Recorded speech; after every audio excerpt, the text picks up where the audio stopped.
할렐루야, 감사드립니다. 우리 한번 좌우로 인사 나누겠습니다. 하나님은 당신을 사랑하신다. 우리 인사 나누도록 하겠습니다. 우리 앞뒤로 보고요, 성령 충만한 시간 되기를 바랍니다. 인사 나누겠습니다. 오늘 말씀의 제목은 언약 성취의 하나님의 역사라는 제목으로 잠깐 말씀을 나누도록 하겠습니다. 우리 7월 한 달 동안에 우리에게 가장 기본적인 부분입니다. 그래서 복음을 언약이라는 관점에서 조금씩 이제 말씀을 정리하고 있고요. 저와 여러분들이 단순한 복음이 아니라 하나님의 언약으로 우리 중심에 복음을 담는 그런 축복의 7월 한 달이 되기를 바라겠습니다. 이번 한 주간 동안에 이제 한 분을 만나가지고 식사하면서 이제 커피 마셨는데, 이분은 평생을 교회를 다니신 분이에요. 어릴 때부터 계속해서 교회를 다니신 분이고요. 이제 커피 나누며 마시면서 뭐라 말씀하시냐면, 하나님이 원하시는 거룩한 삶을 살아야 되는데 그게 늘 이제 살지 못해져 가지고 늘 이제 마음속에 눌리는 부분들, 그걸 이제 이야기를 하시는 거예요. 제가 그분에게 복음과 종교를 쭉 설명을 하는데요, 이분이 하는 말이, 아니 교회 기독교가 종교지 그거하고 복음하고 어떻게 구분해, 이렇게 이야기하시는 거예요. 이제 말이 그래 나오니까 이제 보통 복잡한 게 아니죠. 그래서 여러 가지를 이제 설명을 많이 했던 부분이 되어지고요. 이제 그분을 만나가지고 이야기를 나눠보면서 사람들 마음속 깊은 곳에 진짜 뭐가 담겨 있는가, 뭐 교회 다닌다 안 다니를 떠나가지고요, 다시 한번 그 부분들을 생각하게 됐어요. 사람들 마음속 깊은 곳에 정말로 뿌리 내린 게 뭔가, 이게 여러분들 누가복음 18장 18절에 보면 나와요. 그게 뭐라고 나오냐면, 한 율법학자가 예수님을 찾아와서 뭐라고 이야기하냐면, 내가 무엇을 하여야 영생을 얻으리까, 이렇게 질문을 하고 있습니다.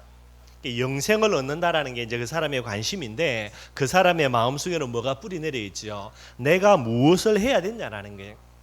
사람의 마음속 깊은 곳에 뭐가 담겨 있습니까? 뭐 전부 다 행위라는 부분들이 중심 깊은 곳에 뿌리 내려져 있게 되어지는 거예요. 저와 여러분들은 무엇을이라는 이 부분들이 없어져야 돼요. 여러분들, 내가 무엇을 해야 하나님의 축복과 응답을 받겠는가, 이건 여러분들 그 다음 이야기입니다. 가장 근본적인 부분들이 회복이 되고 난 다음에 그 다음에 내용이 되는 거예요.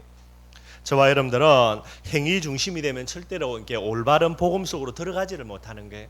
이제 그분에게 복음을 설명하는데, 이분은요 종교라는 개념을 갖고 있으니까 제가 말하는 복음이라는 부분들이 빨리빨리 이해가 안 되게 되는 거예요. 항상 이제 뭔가가 부딪혀 나가는 부분이지요. 이제 조금씩 이제 이 복음이라는 부분들을 그분에게 이제 제가 설명을 계속해서 하고 있는 거고요.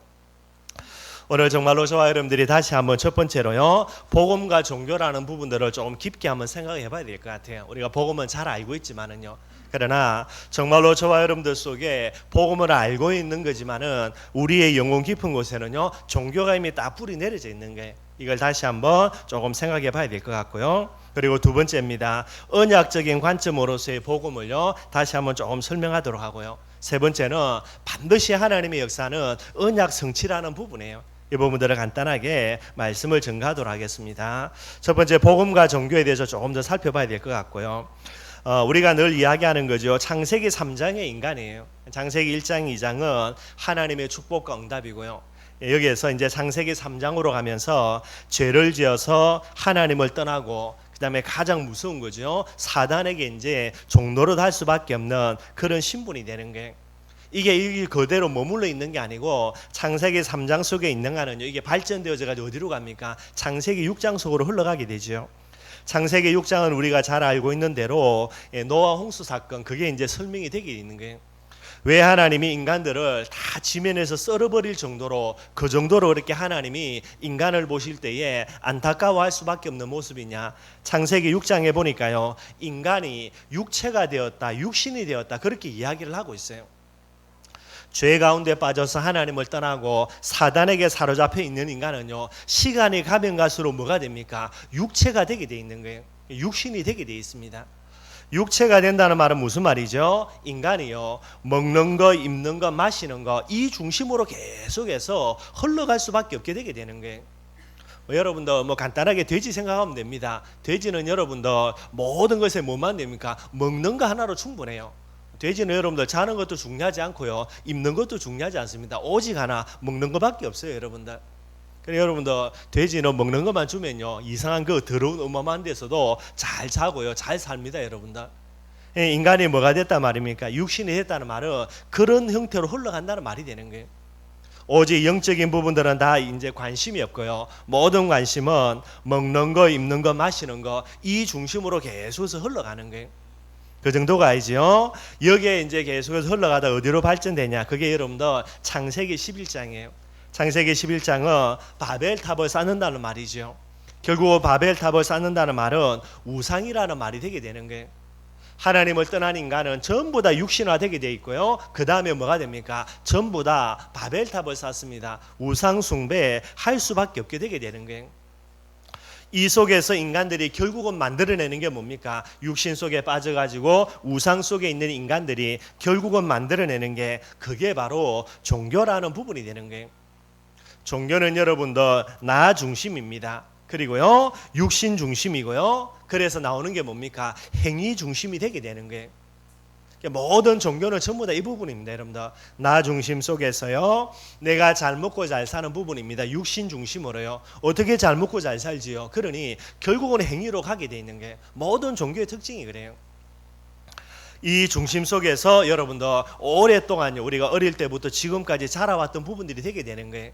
그러니 여러분들 우리가 입술로는 복음 이야기하는데 실제로요 우리 가슴 깊은 곳의 체질이 뭡니까? 결국은 종교 체질이에요. 나 중심이죠. 나 중심에서 종교 체질이 나오는 게 뭡니까? 그게 바로 여러분 인본 체질이에요. 문제만 딱 생기면 여러분들 내 속에 이렇게 튀어나옵니다. 그게 뭡니까? 인본 체질이에요. 절대로 성령인도 받으려고 하지도 않고요. 내 앞에 놓여있는 부분들을 가지고요. 머리 쓰고 계산되고 대책 세워야 되고 인본주의 체질이요. 저와 여러분들의 체질이 되는 거예요. 그 정도가 아닙니다. 육신 중심이지요. 잘 먹고 잘 입고 잘 살고 요 중심이 되어 있으니까요. 결국 어떻게 됩니까? 결국은 육신 체질이에요. 말은 복음인데 여러분들 가슴 깊은 곳에서는요 어떻게 하면 이 복음 가지고 내가 잘 먹고 내가 잘 입고 내가 잘 살까 이런 육신 체질이 되는 거예요. 그 정도가 아니죠. 행위 중심입니다. 그러니까 여러분들 행위 중심 되어 있으니까 어떤 체질로 갑니까? 결국은 열심 체질이에요. 하나님 앞에서 내가 어떻게 하면 성령인도 받을까? 하나님의 뜻과 계획 속으로 어떻게 들어갈까? 이게 아닙니다, 여러분들. 무조건요, 잘 먹고 잘 살아야 되니까 결국은 열심 특심이에요. 열심 체질이 되는 거예요. 이제 이걸 갖고 있으니 여러분들 복음 속으로 이게 이해 자체가 잘 안 되는 부분이 되는 거예요. 저와 여러분들이 우리 속에 있는 이런 근본적인 부분들, 종교라는 부분들을 다시 한번 잘 생각하게 되고요. 이 종교 속에 있게 되어지면은 여러분 인본 체질, 육신 체질, 열심 체질 하면 할수록요 결국은 뭐가 없습니까? 마음 속에 누림이 안 되어지는 거예요.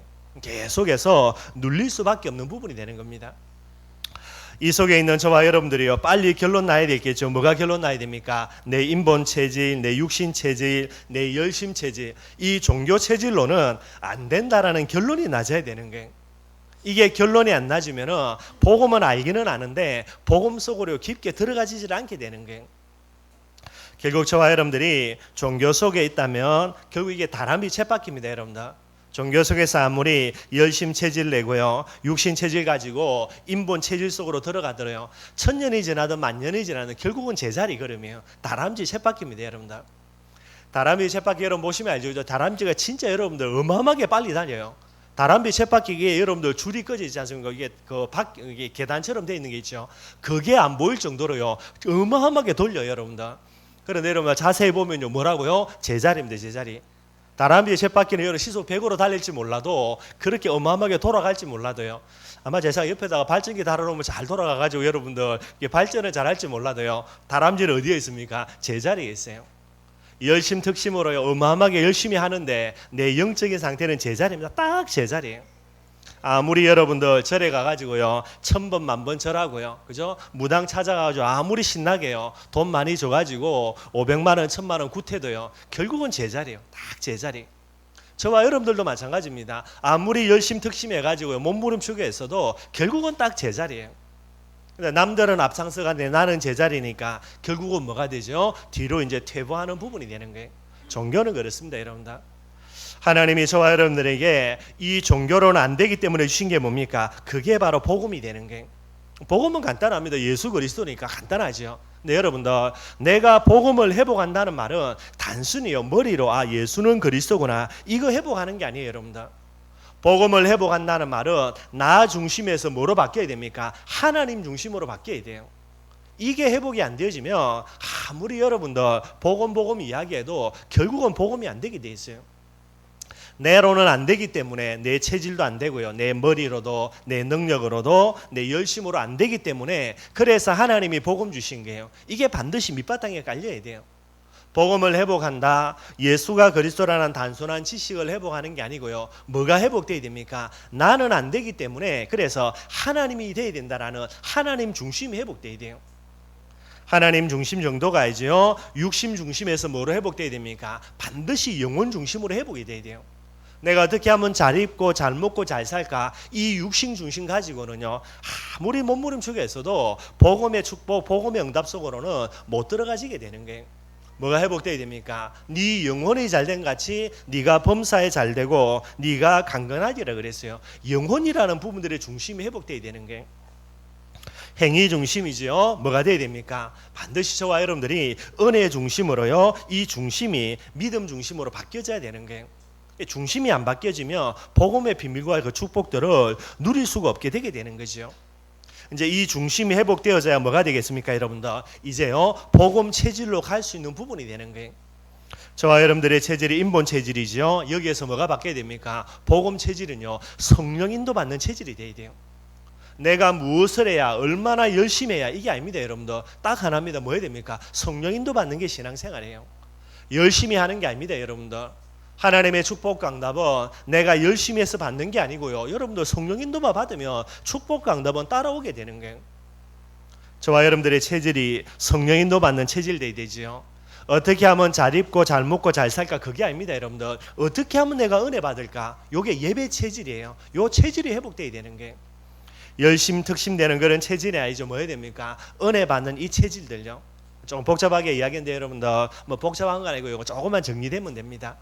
오늘 정말로 저와 여러분들에게 복음의 비밀이요, 진짜 우리에게 회복되는 그런 축복을 누리기를 바라겠습니다. 예수가 그리스도라는 지식뿐만 아닙니다. 하나님 중심, 그리고요 영혼 중심, 믿음 중심 딱 회복돼야 되고요. 그걸 뛰어넘고요, 체질로 회복돼야 돼요. 성령 인도 받는 체질, 예배 체질, 그리고 은혜 체질, 요게 회복이 돼야 되는 거예요. 저와 여러분들이 종교라는 틀에서 벗어나서 복음 속으로 들어가야 되는데요, 이 비밀이 되기 위해서 반드시 중요한 것 중에 하나가 단순한 복음이 아니고요, 하나님의 언약으로서의 복음이 저와 여러분들에게 이해가 돼야 돼요. 언약적인 관점에서 복음을 접근을 해야 종교라는 틀 가운데서 우리가 빨리 빠져나와서 복음 속으로 들어갈 수 있는 부분이 되는 거예요. 그래서 이번 7월 한 달 동안에 언약이라는 부분들을 가지고요, 복음을 계속해서 이제 말씀을 전했고요. 아마 많은 부분들로 아마 정리가 되는 것 같아요. 그래서 이번 한 달 동안 했던 부분들 언약적인 관점에서 복음을 간단하게 이야기하면서 정리를 하도록 하겠습니다. 하나님이 누구인가, 어쩌면 우리가 신앙생활에 가장 중요한 거고요. 하나님이 누구인가라는 부분에 대한 대답으로요, 우리가 가장 중요하게 해야 될 게 그게 뭐라 그랬습니까? 하나님은 언약의 하나님이라는 거예요. 언약의 하나님이라는 말은 우리에게 언약을 체결하시고요, 그 하나님은 반드시 그 언약을 이루신다라는 거, 이게 여러분들 언약의 하나님이라는 거예요. 민수기 23장 19절에 보니까요, 하나님은 사람이 아니시니 거짓말을 하지 않으시고 인생이 아니시니 후회가 없으시도다. 어찌 그 말씀하신 말을 행하지 않으시며 하신 말씀을 실행하지 않으시라 그랬어요. 언약의 하나님입니다. 저와 여러분들에게 언약을 주시고요, 그 언약을 성취하시고요, 그 증거가 뭡니까? 그게 바로 이제 요 말씀이 되게 되는 거예요. 저와 여러분들이 하나님을 언약의 하나님으로요 붙드는 그런 축복과 응답이 있기를 바라겠습니다. 그 하나님이 우리에게 하신 약속을 가리켜서 언약이라 그래요. 그 내용이 뭡니까? 그리스도를 보내주겠다 그랬습니다. 그리고요, 우리와 땅끝까지, 세상 끝날까지 우리와 함께 하겠다, 임마누엘을 약속하셨고요. 그리고 세계 복음하지요, 저와 여러분들을 통해서 땅끝까지 정인되게 하겠다. 이게 여러분들 신구약 66권을요 정리하고 정리해서 마지막으로 추려내는 세 가지 하나님의 언약이 되게 되는 거예요. 성경 신구약 66권에는 많은 언약들이 있습니다. 그런데 그 언약을요 가장 추리고 추려나가면은 그리스도 임마누엘 세계 복음하라, 그렇게 이제 정리를 할 수 있게 되어지는 거고요. 이 세 가지 언약 중에 두 가지입니다. 그리스도와 임마누엘의 언약은 이미 성취된 언약이고요, 세계복음화의 언약은 지금 성취되고 있고 앞으로 반드시 성취될 언약이다, 그렇게 이야기하는 거예요. 이 언약을 하나님은 저와 여러분들에게 주셨고요. 그게 맞다면 하나님은 지금도 이 언약을 성취해 나가고 계시게 되는 거예요. 저와 여러분들이 어떤 사람이 되어야 됩니까? 저와 여러분들은 언약의 사람이 되어야 돼요. 복음의 사람이다. 이 말은 언약의 사람이라 그렇게 이야기를 할 수 있게 되게 되는 거죠. 그 언약의 사람이라 이야기할 때 이 언약은 뭐가 돼야 됩니까? 절대 진리로 언약을 딱 붙들어야 돼요. 계속해서 말씀드렸고요. 현실이 있습니다. 현실은 뭡니까? 지금 내 눈앞에 놓이는 여러 가지 부분이에요. 근데 우리가 오해해가지고요, 잘못된 부분으로 착각할 수가 있습니다. 현실이라고 이야기하죠. 그런데 착각 정도가 아니고요, 진짜 내 눈앞에 놓여 있는 게 사실이 맞아요, 여러분들. 그러나 우리가 분명히 생각할 게 있습니다. 오늘은 사실이 맞는데 여러분들, 이게 10년 지나고 20년 지나면요, 이게 사실이 되겠어요? 알 수가 없는 거지요. 그래서 여러분들 어떻게 될지 모른다라는 게, 여러분들이 죽을 만큼 어려운 문제가 있다 하더라도요, 10년 지나서 이게 죽을 만큼 어려운 문제냐, 죽을 만큼 어려운 문제가 맞다라면요, 그건 뭐가 됩니까? 사실 정도가 아니고 절대 불변이 되는 진리가 되겠죠. 근데 여러분 앞에 놓여 있는 사실적인 문제가 여러분들 진리라고 장담할 수 있는 부분들은 거의 없습니다. 여러분들 10년 지나고 20년 지나면 어떻게 될지 아무도 몰라요. 여러분들 제가 간단하게 우스갯소리로요, 우리 꼬맹이 이제 오락하려면 휴대폰 가지고 오락하는데 게임하는데요, 맨날 게임하려면 뭐 해야 됩니까? 아버지 눈치 봐야 되는 거죠. 그래서 심부름 하나 해놓고요, 그 다음에 이제 당당하게 휴대폰 꺼내놓고 게임하고 뭐 그런 수준입니다. 근데 여러분들 시혁이가 30년 딱 지나면 어떻게 됩니까? 30년 지나면 이제 아버지는 할아버지 돼 있겠지요. 그때도 여러분들 휴대폰 꺼내가지고 아버지 눈치 보면서 휴대폰 한다? 말이 안 되는 거예요. 여러분들 지금 당장 시혁이 눈에는요, 휴대폰 하려면은 아버지 눈치 보는 거, 이게 사실 맞습니다. 여러분들 제가 아무리 이상해도 게임 빠져있다 분명히 이제 혼을 냅니다. 가만히 안 둡니다. 근데 여러분들 이게 시간 조금만 지나면요, 이거는 사실이 아니죠, 여러분들. 그러니까 여러분들 우리 앞에 놓여 있는 많은 문제들이 사실은 맞지만은 진리는 아니라는 거예요, 여러분들.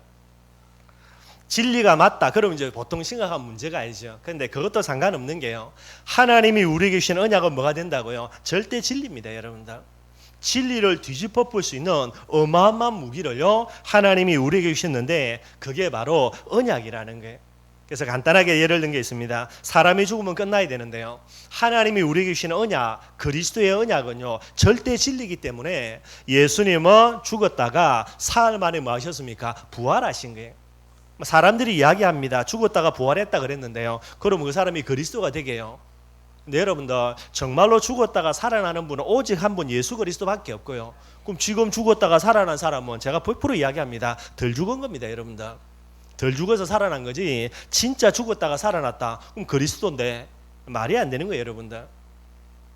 정말로 저와 여러분들이 하나님이 우리에게 주신 언약을 무엇으로 붙들어야 된다고요? 현실이 아니고요, 사실이 아닙니다. 진리 정도도 아니고요, 뭐로 붙들어야 됩니까? 절대 진리로 붙드는 사람, 이걸 가리켜서 전도자라 그렇게 이야기하는 거예요. 하나님은 우리에게 현실로 준 게 아니고 사실로 준 게 아니고 진리로 준 게 아니고요, 절대 진리로 그리스도요, 임마누엘이요, 세계복음화의 언약을 주신 거예요. 이걸 저와 여러분들의 마음속에 절대 진리로 붙드는 그런 저와 여러분들이 되기를 바랍니다.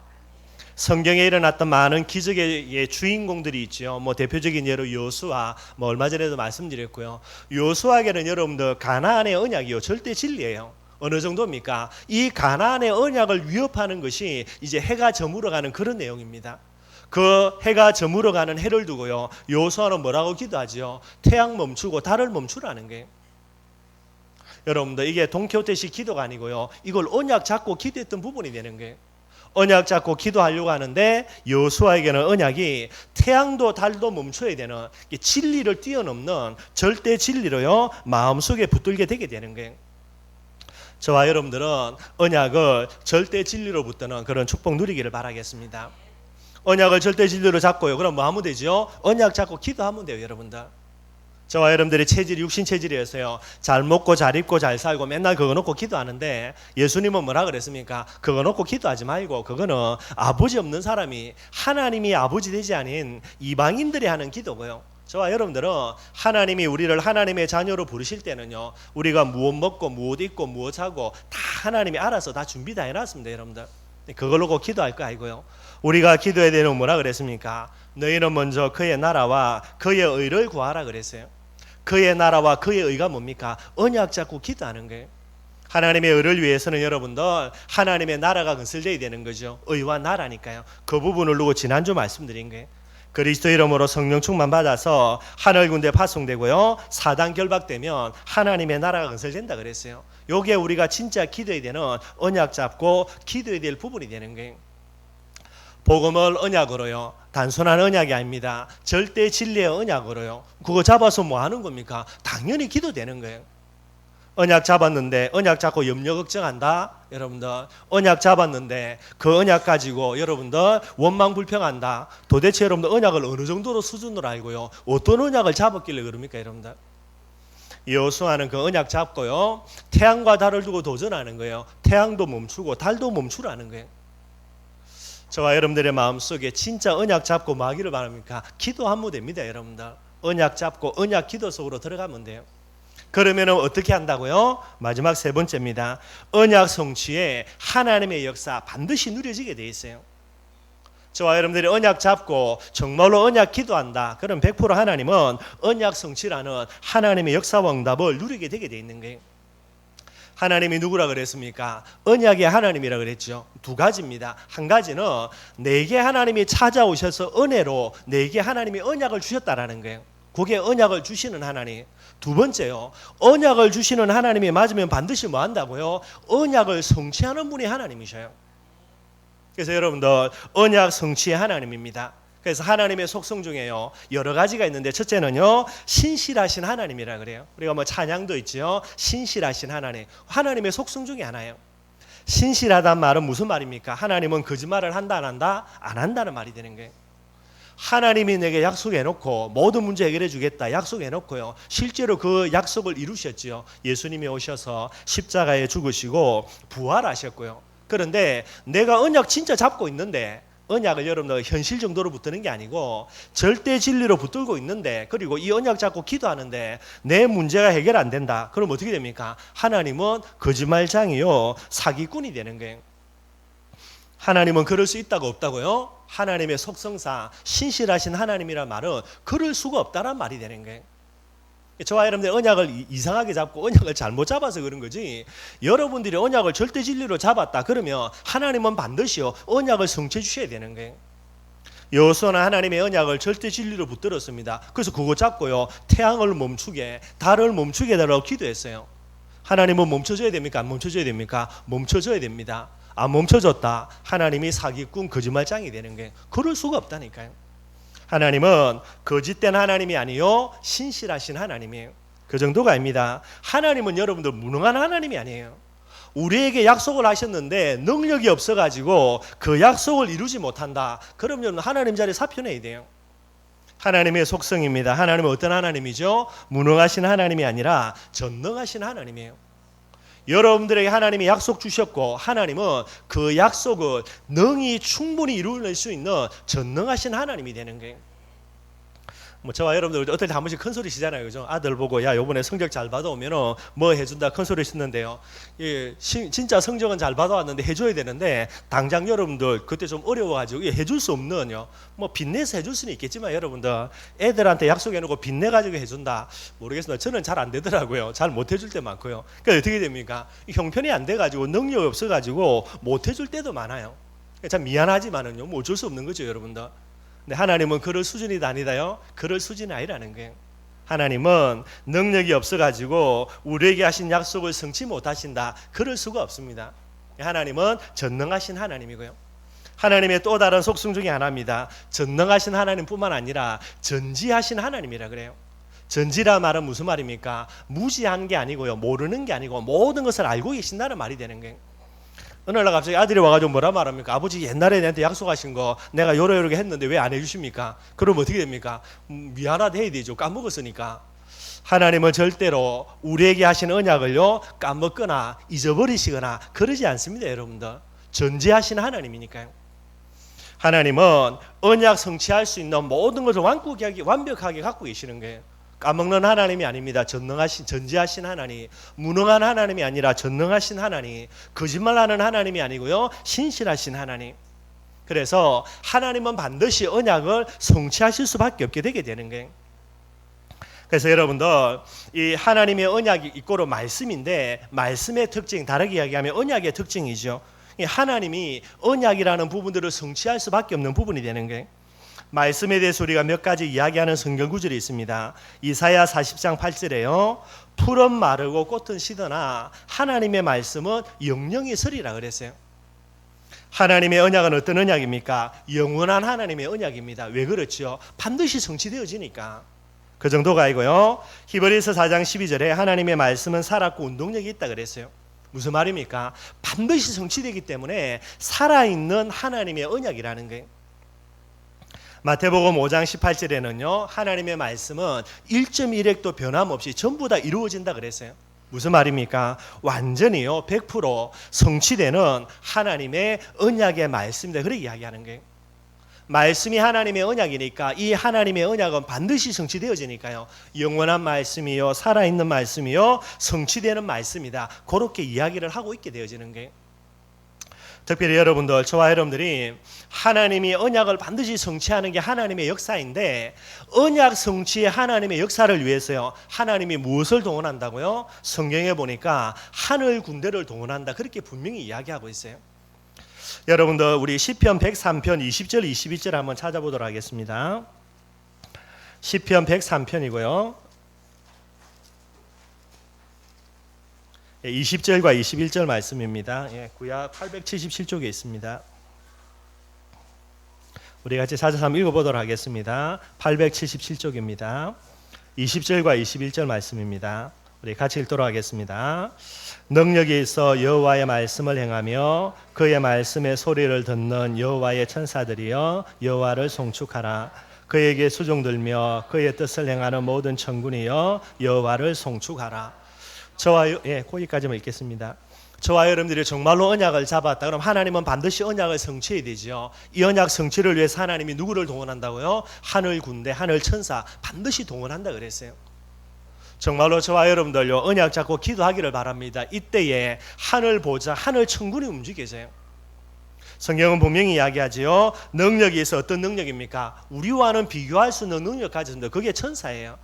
뭐 귀신 능력 있죠 여러분들. 그런데 그 정도가 아닙니다 여러분들. 이 어마어마한 능력 가진 천사가 내가 언약 잡고 기도할 때에 내게 주신 하나님의 언약을 성취하기 위하여서요 이 능력의 천사가 말씀 성취라는 부분을 두고 동원되고요 여기에 수종된다라는 게 여러분들 인본주의 쓸 필요 없습니다. 여러분들 대책 세울 필요 없습니다. 진짜 언약 잡고 기도하기를 바랍니다. 하늘 군대가 동원된다니까요. 능력이 있어서 여호와의 말씀 언약을 행하며 그의 말씀의 소리를 듣는 여호와의 천사들이요 그리고요 그에게 수종들며 그의 뜻을 행하는 모든 천군이요 분명히 이야기하고 있고요.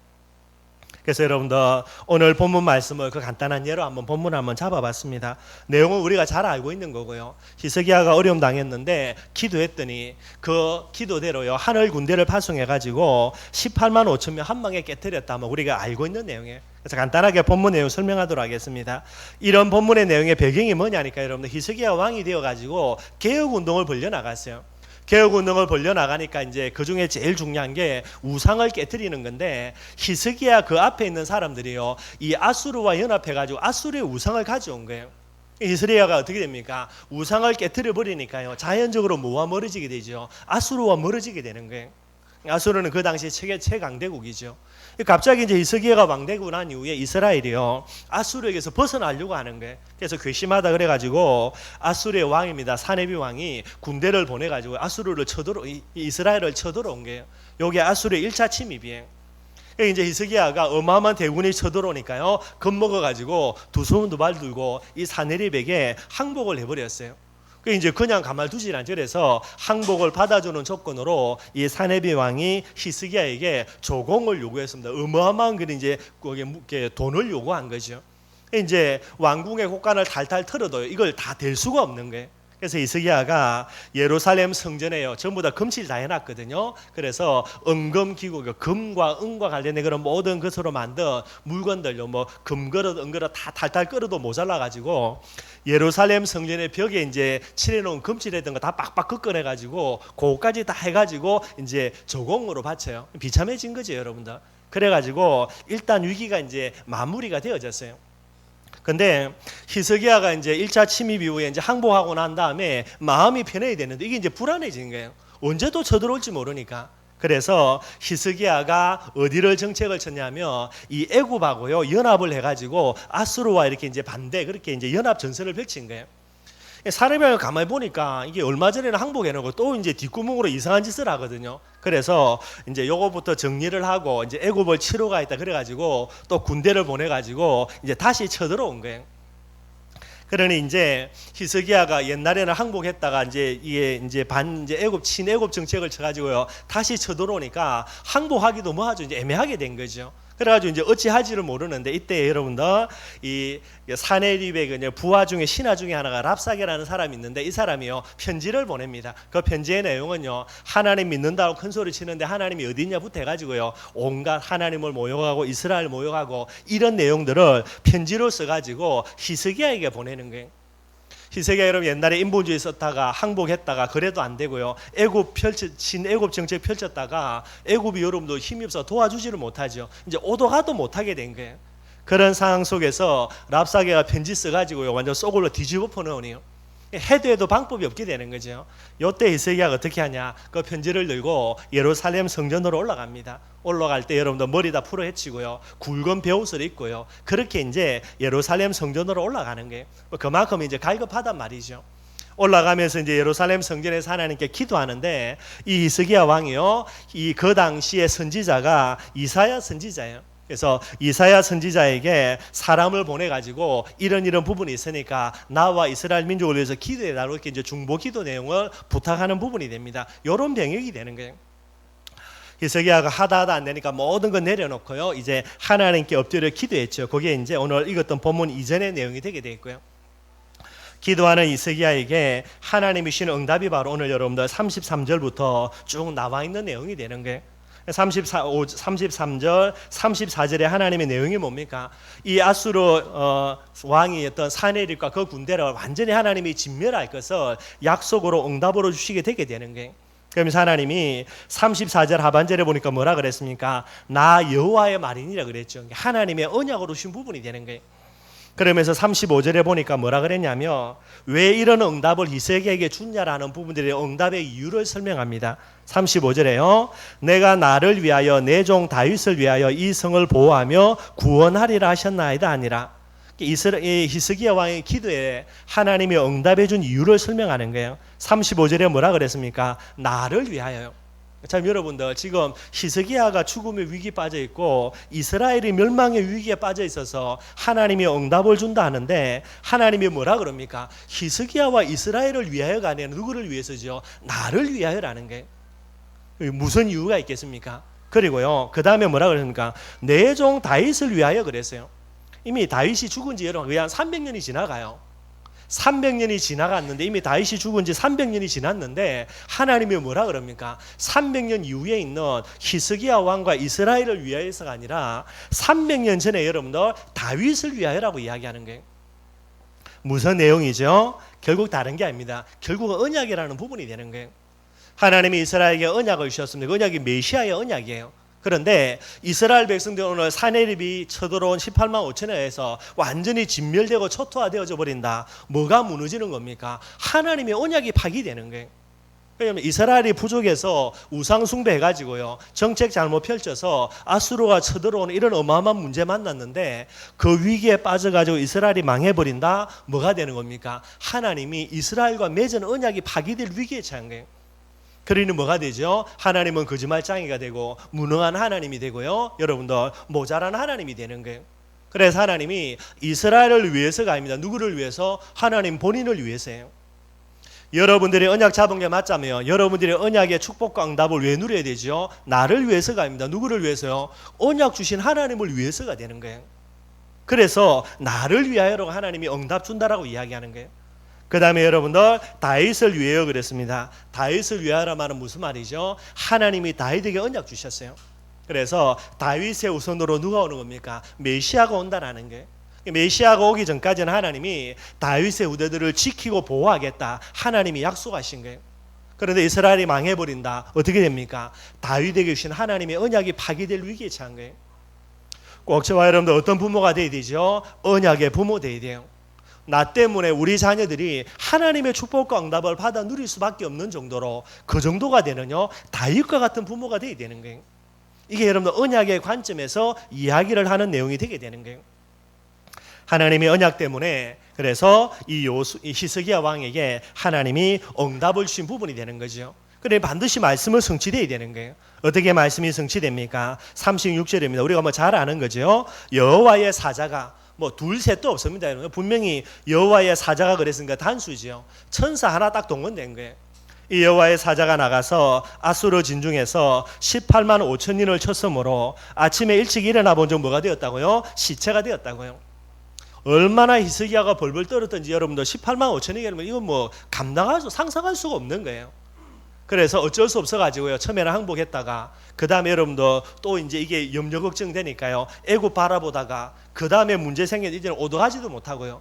그런데 하나님이 천사 하나 딱 보냈는데요. 그렇게 벌벌 떠는 히스기야의 어마어마한 문제 하루아침에 일어나 보니 깨끗하게 끝나버린 거예요. 여러분들 능력이 있어서 여호와의 말씀을 이루며 그의 뜻을 수종하는 너희 천군이여 그랬어요. 하나님은 그냥 단순히 하늘 군대 파송한다 천만에요. 하나님의 언약을 이루는 부분에 하나님이 하늘 군대를 반드시 파송한다 이렇게 이야기하고 있습니다. 이거는 성경에서 그냥 신화처럼 이스라엘의 역사의 관점에서 그렇게 기록한 거 아니냐 천만에요. 역사학자들이 아수르라는 나라의 역사를 쭉 추적해 보니까요 18만 5천이 전멸된 기록이요 이 아수르 역사에 분명히 기록이 다 돼 있어요. 여러분들 우리가 성경이 이스라엘 민족의 관점에서 그냥 단순히 기록한 거 신화처럼 그게 아니고 성경의 이런 내용들이 전부 다 역사적으로 다 이렇게 확인이 되는 부분이 되는 거예요. 아수르의 역사에 여러분들 이 내용이 고스란히 전부 다 기록이 다 되게 되어 있는 거예요. 그 정도가 아닙니다. 이렇게 하나님을 모욕하고 비방했던 사내림요 아침에 일어나 보니까 다 죽고 누구만 남아있습니까? 혼자 자기밖에 없어요. 어쩔 수 없는 거죠. 급하게 이제 자기 나라로 아수르로 도망을 갔습니다. 근데 어떻게 되었다고요? 38절에 보니까요 자기가 이제 자기 신 니스록의 신전에서 경배할 때에 그의 아들입니다. 자기 친아들이에요. 이 아들 둘이 여러분들 욕심에 사로잡혀 가지고요 우상숭배 이 하는 자기 아버지를 뒤에서 찔러 죽어버리고 도망가 버린 거예요. 그렇게 비참하게 된 겁니다. 하나님이 하나님의 언약의 말씀을 반드시 성취하는 이런 내용이 되게 되는 거예요. 오늘 정말로 저와 여러분들요 하나님은 저와 여러분들에게 절대 진리의 언약을 주셨어요. 그 언약은 하나님이 반드시 성취하는 부분이 되는 거예요. 무엇을 통해서요? 하늘 군대 파송해서 이 언약의 비밀들을 성취해 나가신다는 말이 되는 거예요. 언약 잡고 언약을 위해서 기도하시기를 바랍니다. 히스기야를 위하여서 하나님이 파송한 하나님의 천군요 지금도 하나님이 대기시켜 놓고 있어요. 우리가 언약 잡고 기도하며 하나님 그분을 위하여 우리에게 주셨던 하나님의 언약을 위하여 하나님은 반드시 응답의 문들을 열 수밖에 없게 되게 되는 거예요. 말씀 결론 맺도록 하겠습니다. 절대 진리의 언약은요 하나님 반드시 성취합니다. 하나님의 언약을 성취 안 한다 하나님의 속수상 그럴 수가 없어요. 하나님이 하나님 자리를 사표내기 전에는요 하나님은 반드시 언약을 성취해 나가시게 되는 거예요. 하나님은 언약을 반드시 성취하신다라는 그 증거가 바로 그게 신구약 66권 말씀이 되는 거예요. 하나님의 증거대로 성경의 내용이 언약 성취의 내용이 맞다면요 지금도 저와 여러분들이 언약 잡고 기도하면 하나님은 언약을 성취해야만 되게 되는 거예요. 언약을 현실로 붙들지 말고요 언약을 사실 정도로 붙들지 말고요 언약을 진리 정도가 아니죠. 언약을 절대 진리로 붙들기를 바랍니다. 언약을 절대 진리로 진짜 잡으면요 여러분들 반드시 기도하게 되게 돼 있어요. 언약 잡고 기도하게 돼 있어요. 히스기야가 언약을 놓치니까 어떻게 됩니까? 문제가요 어마어마하게요. 그래서 문제가 있어서 염려, 걱정, 인본주의 대체 오만 거 쓰다가 더 어려워졌죠. 어느 날 두 손 두 발 들고요 언약을 붙들고 하나님께 기도했더니 하나님이 깨끗하게 응답해 주신 부분이 되는 거예요. 절대 언약의 진리를 가지고 하나님께 기도해서 히스기야가 누렸던 여호와의 사자의 축복을 누리는 저와 여러분들이 되기를 주님의 이름으로 축원드리겠습니다.